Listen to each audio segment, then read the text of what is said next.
ओम श्री हनुमते नमः। श्री हनुमान एस्ट्रोलॉजी। प्रिय मित्रों नमस्कार।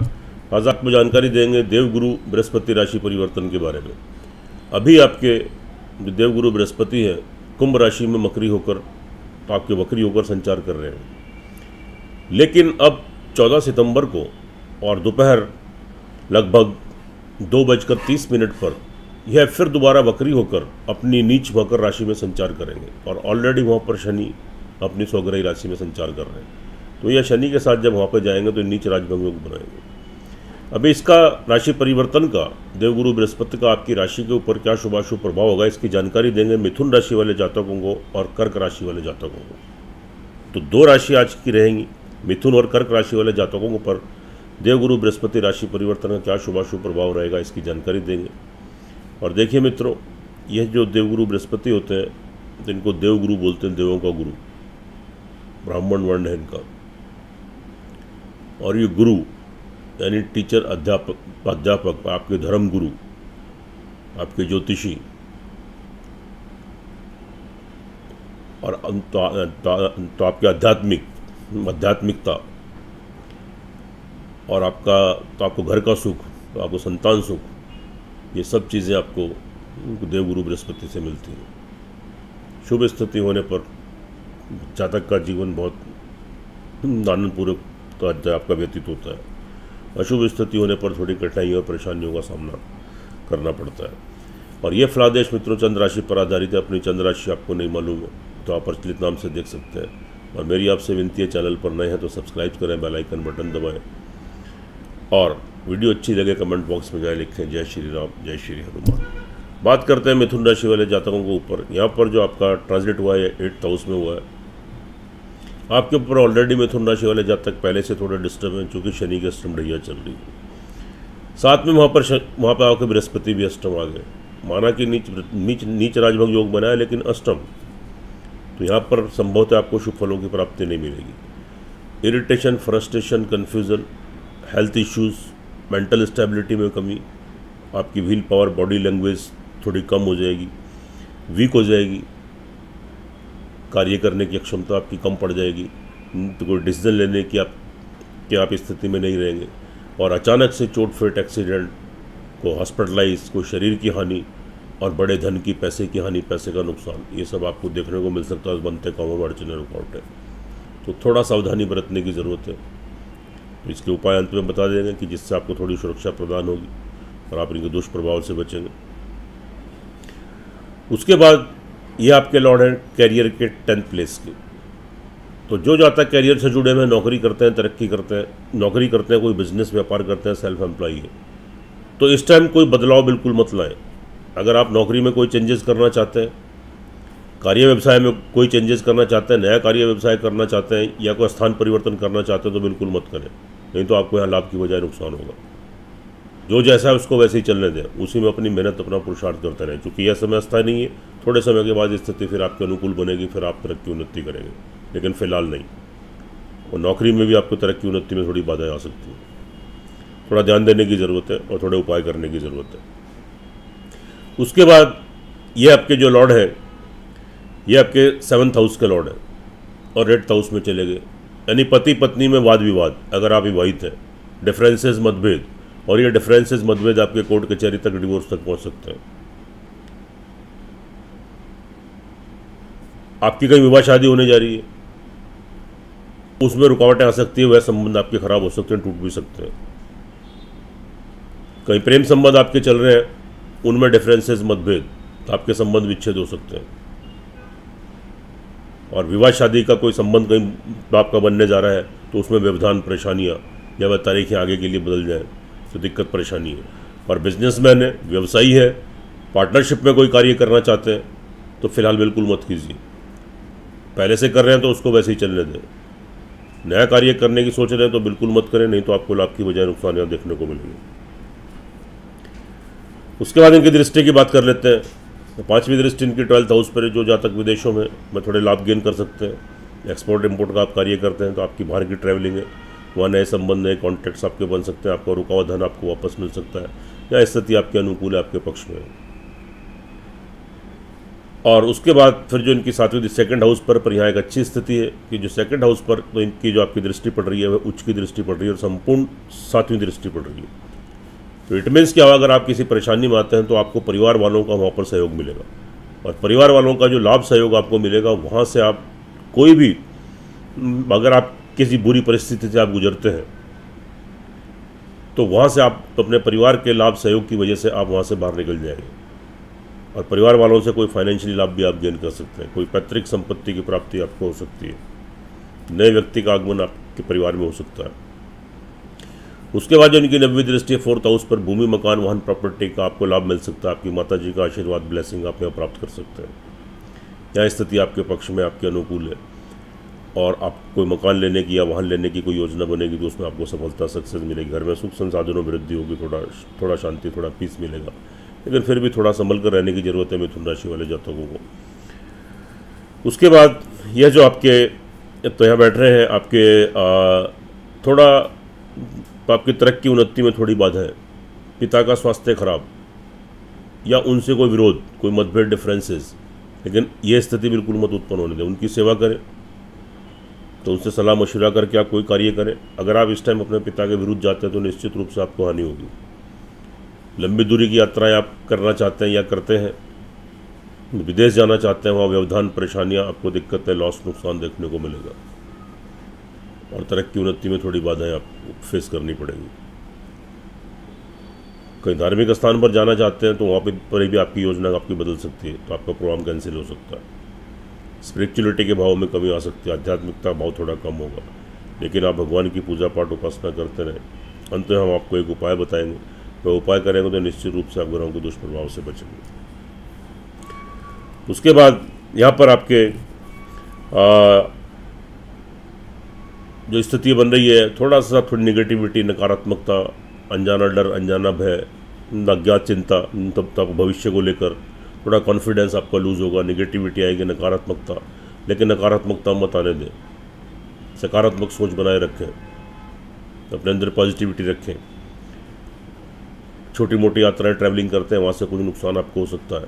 छोटे भाई बहन, आपके मित्र वर्ग या आपके नीचे कोई कार्य करते हैं, वहाँ से कोई नुकसान, धोखा, चीटिंग या संबंध खराब हो सकते हैं। यहाँ पर ये स्थिति भी क्रिएट हो सकती है।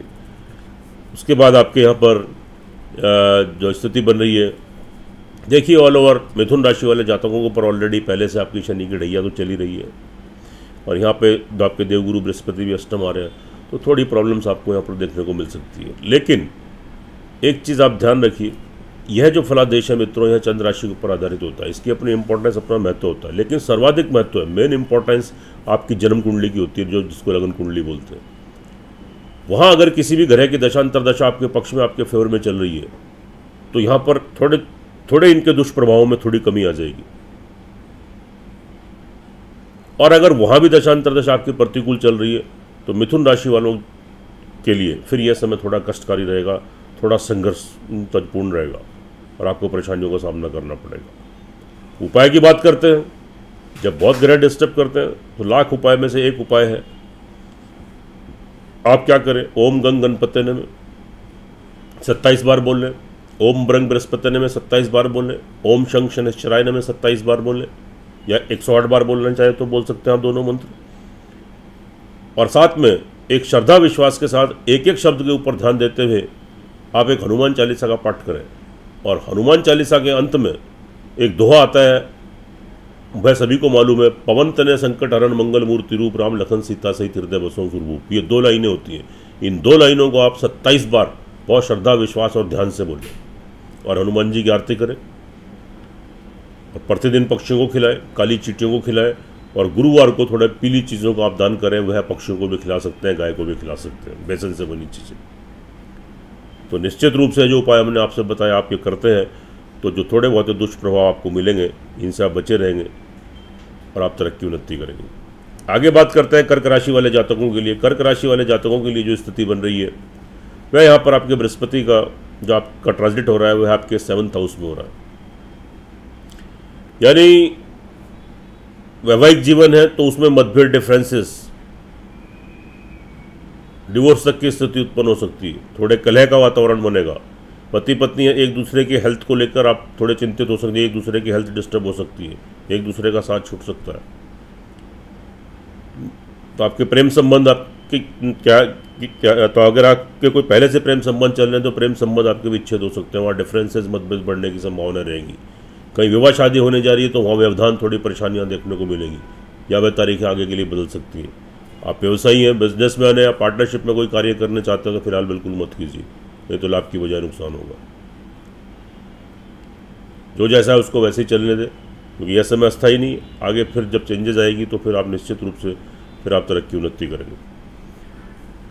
उसके बाद लेकिन एक अच्छी चीज़ ये है कि इनकी जो आपका फर्स्ट हाउस है वहाँ पर इनकी सप्तम भाव पर इनकी पूर्ण दृष्टि पड़ रही है, जिससे ये आपका शारीरिक मानसिक संतुलन थोड़ा ये मैनेज करेंगे, बैलेंस करेंगे। आपकी कार्य करने की शैली, कार्य करने की अक्षमता, आपकी विल पावर थोड़ी स्ट्रांग हो गई और आप धैर्य संयम का परिचय देते हुए तो अपने पराक्रम के बल पर आप निर्णय लेकर जो कार्य करेंगे उसमें संभवतः आपको सफलता मिलने की पूरी संभावना रहेगी। तो यह एक शुभ स्थिति है। और इनकी जो पांचवी दृष्टि पड़ रही है वह आपके लाभ स्थान पर, तो कुछ आपको इनकम के सोर्सेस बनेंगे, सोर्स ऑफ इनकम आपका बढ़ेगा। बीच में बड़े धन की प्राप्ति भी आपको हो सकती है और बड़े भाई बहन आपके मित्र वर्ग वहाँ से लाभ सहयोग, कोई फाइनेंशियली लाभ आप गेन कर सकते हैं। तो लाभ की दृष्टि से, इनकम की दृष्टि से यहाँ पर स्थिति आपके पक्ष में है, चूँकि देवगुरु बृहस्पति की जो पांचवी दृष्टि है वो आपको शुभ फल देगी। उसके बाद जो इनकी नवीं दृष्टि और थर्ड हाउस पर है, यह भी शुभ स्थिति है, थोड़ी अच्छी स्थिति है। वे एक तरह की स्थिति आपके फेवर में ही आ रही है कि आपका आत्मविश्वास, आपका सेल्फ कॉन्फिडेंस बना रहेगा। तो अपने पराक्रम और अपने आत्मविश्वास के बल पर आप निर्णय लेकर जो कार्य करेंगे उसमें आपको सफलता प्राप्त होगी। छोटी मोटी यात्रा, ट्रैवलिंग करते हैं, उसके थ्रू कोई नौकरी या बिजनेस करते हैं, नए संबंध, नए कॉन्टैक्ट्स बनेंगे, आपका पराक्रम बढ़ेगा, इंपॉर्टेंस बढ़ेगी, आप लाभ गेन करेंगे। छोटे भाई बहन, आपके वेल विशर, आपके सहयोगी, आपके नीचे कार्य करते हैं, आपके नौकर चाकर, आपके सहकर्मी, उनका लाभ सहयोगी आपको प्राप्त होगा। अच्छी स्थिति है। और लेकिन यहाँ पे जो है आपके थोड़ा सा आप ध्यान दीजिए, थोड़ा चोट फेट, एक्सीडेंट, हॉस्पिटलाइज होना, कोई बड़े धन का नुकसान, कोई पैसे का नुकसान, ये थोड़ी चीज़ें आपकी यहाँ पर थोड़ी आपकी क्रिएट हो सकती है। आपको तो आपके परिवार में कोई मनमुटाव की स्थिति आपके यहाँ क्रिएट हो सकती है, थोड़े डिफरेंसेस हो सकते हैं। परिवार वालों के पीछे कोई वेस्ट एक्सपेंडिचर या आपके जमा धन में थोड़ा नुकसान, तो उसमें कमी आना, आपके बैंक बैलेंस में कमी आना और परिवार वालों से कोई वाद विवाद की स्थिति उत्पन्न हो सकती है। तो धैर्य और संयम से आप थोड़ा काम करें, कार्य करें और अपनी वाणी के ऊपर, क्रोध के ऊपर थोड़ा कंट्रोल करें, नहीं तो आपकी स्थिति यहाँ पर बिगड़ सकती है। उसके बाद यहाँ पर थोड़ा वेस्ट एक्सपेंडिचर, पैसे का नुकसान, पैसे का खर्चा, जो जातक विदेशों में है तो उनको थोड़ी प्रॉब्लम आ सकती है। एक्सपोर्ट इम्पोर्ट का कार्य करते हैं तो विदेशों में आना जाना रहता है, तो वहाँ से दिक्कत परेशानी, या कोर्ट कचहरी में कोई मुकदमा, आपका पैसा फंस सकता है, अटक सकता है, कोर्ट कचहरी में कोई मुकदमा चल रहा है, वहाँ से भी आपको थोड़ी प्रॉब्लम्स देखने को मिल सकती है। देखिए ऑल ओवर कर्क राशि वाले जातकों के लिए अगर हम बात करते हैं तो यहाँ पर देखिए मित्रों, यह फलादेश चंद्र राशि पर है, इसका अपना महत्व है, लेकिन आपकी जन्म कुंडली का तो अपना महत्व होता है, उसका सर्वाधिक महत्व होता है, मेन इंपॉर्टेंस होती है। तो अगर वहाँ पर आपकी जन्म कुंडली के अंदर आपके ग्रहों की किसी भी ग्रह की दशा अंतरदशा आपके पक्ष में, आपके अनुकूल चल रही है, तो यहाँ पर इनके आपको देवगुरु बृहस्पति के दुष्प्रभाव आपको देखने को कम मिलेंगे, आपको तरक्की उन्नति करेंगे आप। और अगर वहाँ दशा अंतरदशा आपके प्रतिकूल चल रही है तो संभवतः थोड़ी कठिनाइयों और परेशानियों का सामना करना पड़ सकता है। थोड़ा हेल्थ के प्रति भी थोड़े सजग रहे, अचानक से कोई प्रॉब्लम क्रिएट हो सकती है, आपके दाम्पत्य जीवन में प्रॉब्लम क्रिएट हो सकती है, तो थोड़ा ध्यान देने की आवश्यकता है। और साथ में थोड़े से उपाय करेंगे। लेकिन आप जब अपनी कुंडली का, अगर आप जन्म कुंडली का एनालिसिस कराते हैं तो दोनों चीज़ें जब टैली होती हैं तो 100% परिणाम देखने को मिलते हैं, उससे आप लाभान्वित होते हैं, आपका मार्गदर्शन होता है और छोटे छोटे उपाय करने से घरों को दुष्प्रभाव से बचते हैं, फिर आप तरक्की उन्नति करते हैं। तो यहाँ पर कर्क राशि वाले जातकों के लिए जो उपाय है, ओम गंग गणपते नमः 108 टाइम्स, ओम ब्रंग बृहस्पति नमः 108 टाइम्स और ओम शंख शनिश्चराय नमः 108 टाइम्स। ये कीजिए। एक हनुमान चालीसा का पाठ कीजिए, हनुमान जी की आरती कीजिए और साथ में आप गुरुवार को पीली चीज़ों का दान करें, पक्षियों को खिलाएं।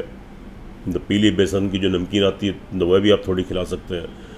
और आप शनिवार को तो आप काली चींटियों को और पक्षियों को खिलाएं, तो निश्चित रूप से थोड़े बहुत दुष्प्रभाव जो आपको मिलेंगे तो उनसे आप बचेंगे। और आपको सुरक्षा प्रदान होगी। सुखी रहें, स्वस्थ रहें, हंसते रहें, मुस्कुराते रहें। जय श्री राम, जय श्री हनुमान।